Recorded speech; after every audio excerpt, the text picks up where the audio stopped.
신림동 살부림 사건이 지난 지 얼마 되지도 않아서 서현동에서 또 이런 끔찍한 사건이 일어난 거예요. 저는 개인적으로 분당과 수원을 왔다 갔다 하는데 분당에 정자동에 사무실이 있거든요. 근데 그 정자동이 서현하고 너무 가까운 거예요. 물론 뭐 자주 가지는 않지만 너무 익숙한 곳이라서 그 얘기를 듣고서 정말 놀랐어요. 그리고 뭐 신림동 사건 때문에 너무 이렇게 먼 거리 같은 얘기, 남의 얘기 뭐 이런 것처럼 느껴졌는데 와, 이번에는 정말 너무 끔찍한 거예요. 이게 정말 나한테도 있을 수 있겠구나 이런 생각도 들고요. 그리고 직업이 직업인지라 그날 그곳에 계신 분들이 얼마나 무섭고 공포스러웠을까가 정말 느껴집니다. 더군다나 또 한 분이 사망을 하셨다는 얘기가 너무너무 안타까웠어요. 그 현장에 2층에서 숨어있던 22살의 그 최군이 잡자마자 너 왜 이런 일을 저질렀니? 라고 이제 범행 동기를 물었대요. 그랬더니 막 횡설수설하면서 어떤 특정 집단이 나를 스토킹하고 있는데 나의 모든 것을 지켜보고 있다. 그래서 내가 왔다. 이렇게 말을 했다고 하더라고요.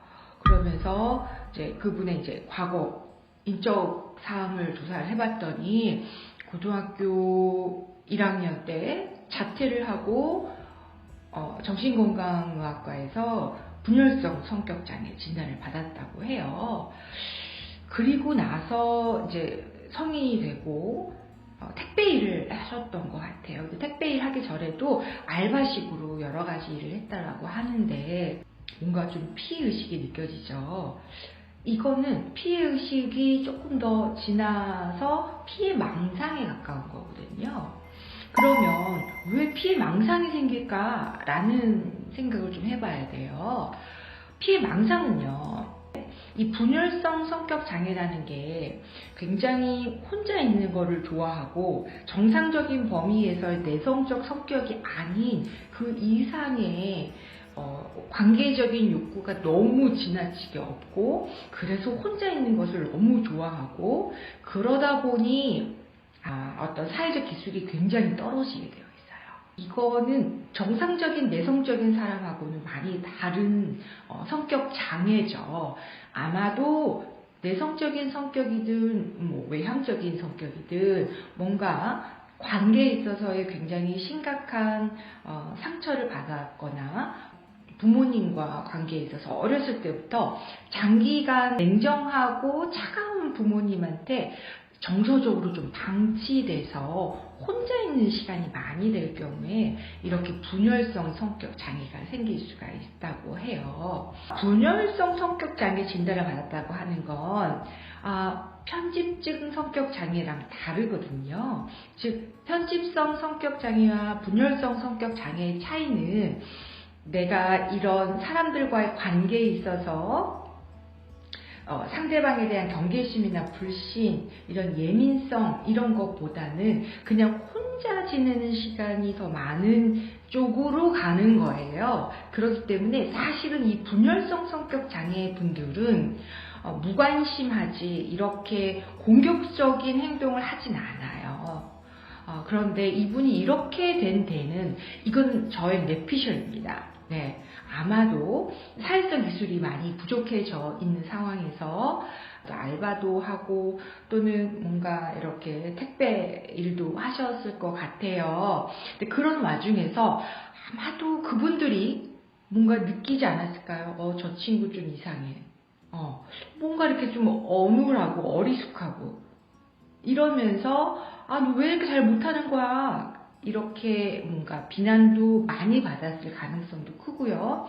눈치가 없어서 사람들한테 뭔가 이렇게 좀 호감이나 매력을 많이 못 느끼고 조금 실수를 해도 뭔가 이렇게 관계가 좀 크게 엇나갈 수 있을 것 같아요. 이러는 과정을 통해서 아마 상처를 받지 않았을까? 그러니까 고등학교 때까지는 그냥 그런 사람들이 많은 학교를 가는 게 싫어서 피할 수 있었기 때문에 그냥 피하는 것으로 문제를 해결하고 그래서 분열성 성격장애라는 진단을 받았지만 사회생활을 하면서 어쩔 수 없이 부딪힐 수밖에 없는 환경이 변화되면서 거기에서 아마 상처를 받고 이 상처를 받다 보면 사람이 어떻게 되냐면요. 예민해져요. 네, 예민해지고 피해 의식이 좀 생기거든요.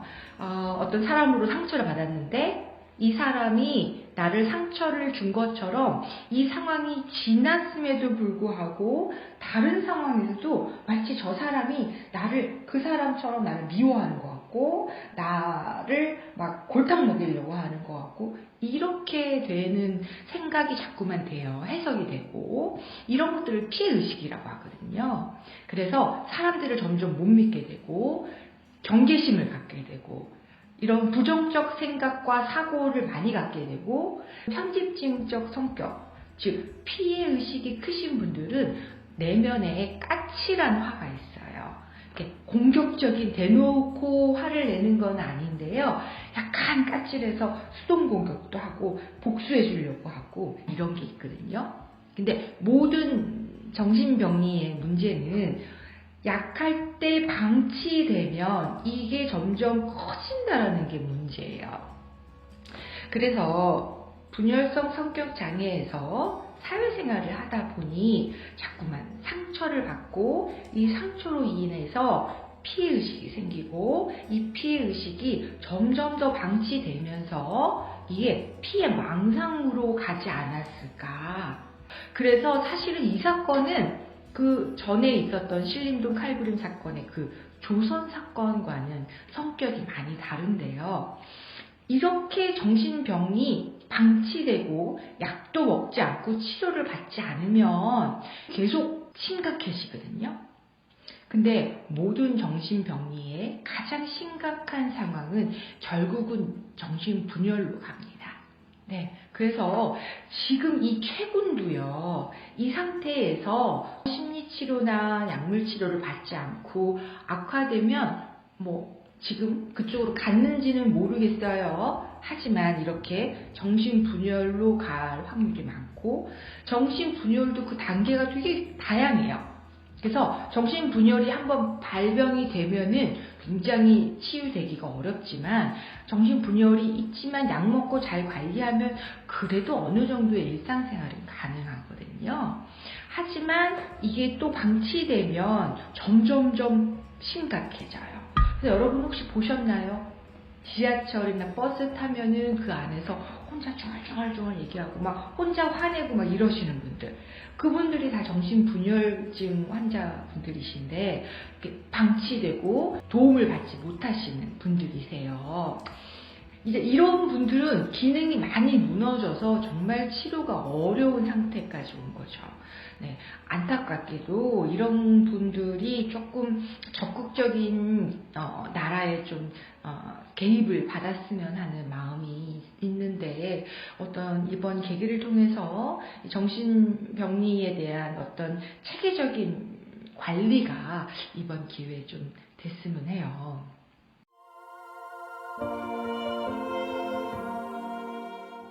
피해의식에 대해서 이제 얘기를 하다가 이제 정신분열까지 갔어요.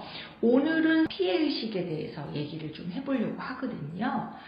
여러분 피해의식 하면은 조금 귀에는 익숙한데 어떤 건지 좀 뚜렷하게 잡히진 않으시죠? 그래서 제가 오늘은 저한테 찾아왔던 어떤 한 분의 얘기를 구체적으로 해드리려고 해요.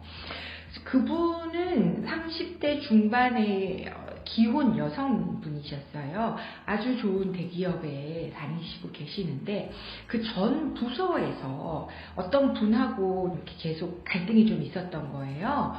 근데 그분이 약간 나보다는 상사셨기 때문에 내가 뭔가 그렇게 잘 어필하지도 못하고, 하지만 이제 그분이 뭔가 이렇게 지적하는 것에 있어서 나는 반감이 생기고, 이 반감이 생기는 거를 부당하다고 느끼지만 표현을 못하는 상황에서 약간 이런 수동 공격이라고 할까요? 반감이 언어적으로 비언어적으로 나타날 때 어떤 게 더 크게 나타나는 것 같으세요?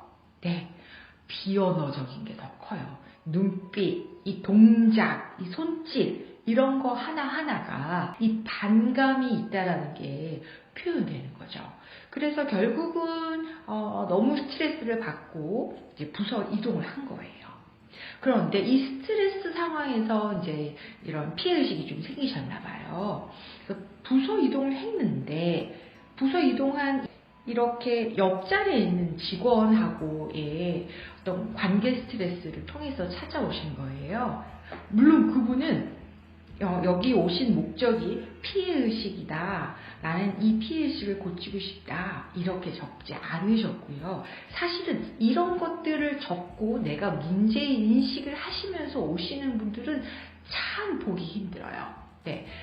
즉, 다른 주제로 오셨는데 주제, 예를 들면 저 스트레스 때문에 잠을 잘 수가 없어요. 저 스트레스 때문에 우라병이 생겼어요. 저 공황 발작이 생겼어요. 회사를 나가고 싶지가 않아요. 이런 주제로 오시죠.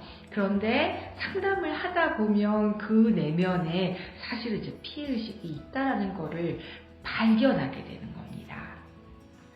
그래서 이제 이분은 이제 그렇게 부서 이동을 했지만 마음속으로는 계속 그 전에 전 부서에서의 그 상사가 자꾸만 나에 대해서 부정적으로 이 부서의 직원들, 이 동료들한테도 나에 대해서 뭔가 뒷담화를 할까봐 자꾸만 좀 불안을 하셨던 것 같아요.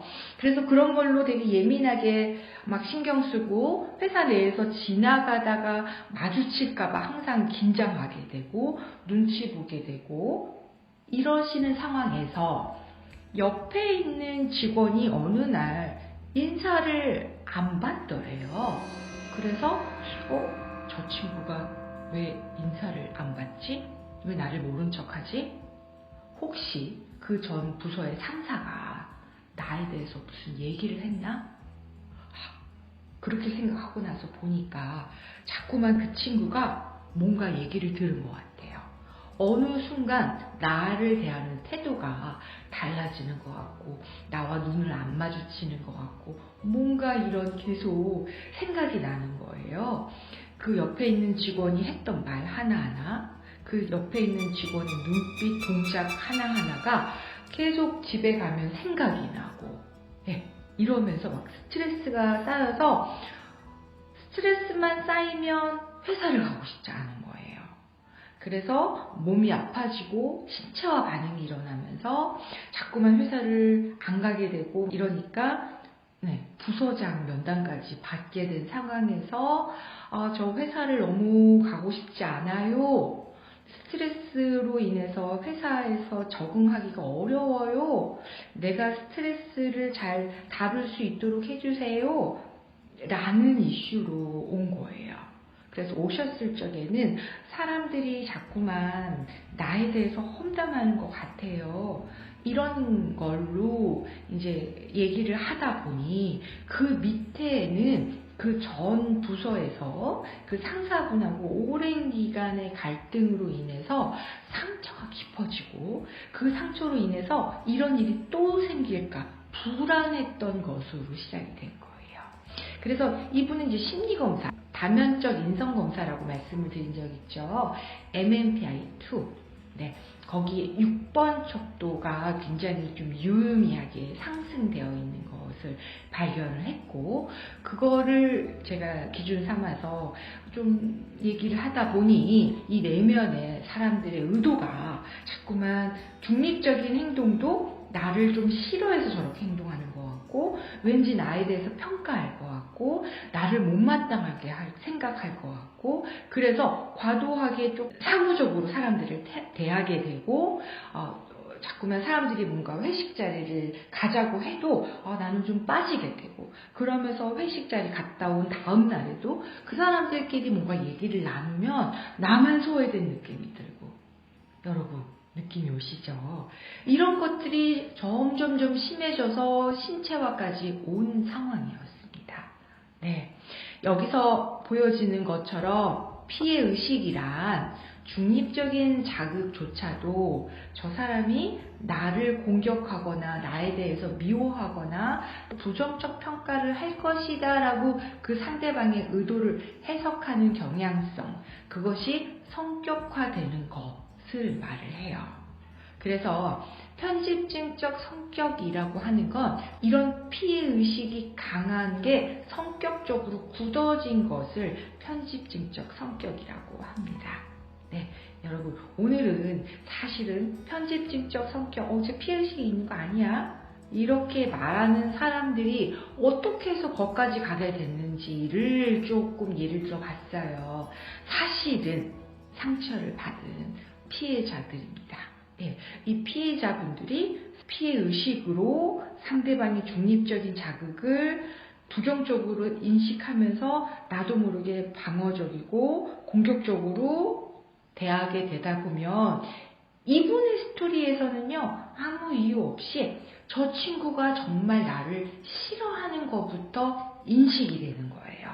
내가 먼저 이렇게 그 친구에 대해서 오해하고 부정적으로 생각해서 나도 모르게 언어적으로 비언어적으로 방어적이거나 공격적으로 시작했다가 아니고 나는 가만히 있었는데 저쪽에서 나에게 먼저 공격적이고 부정적으로 대응을 했다. 그러니까 나는 그 사람에 대해서 이렇게 부정적으로 대하는 게 당연하다. 이런 식으로의 스토리가 진행이 되는 거죠. 네, 여러분 오늘 피해의식에 대해서 얘기해봤어요. 막연하게만 듣던 피해의식이나 편집증적 성격장애 이제 조금 이해가 되시는가요? 네, 행복은 행복한 사람이 있는 게 아니라 기술입니다. 네, 감사합니다.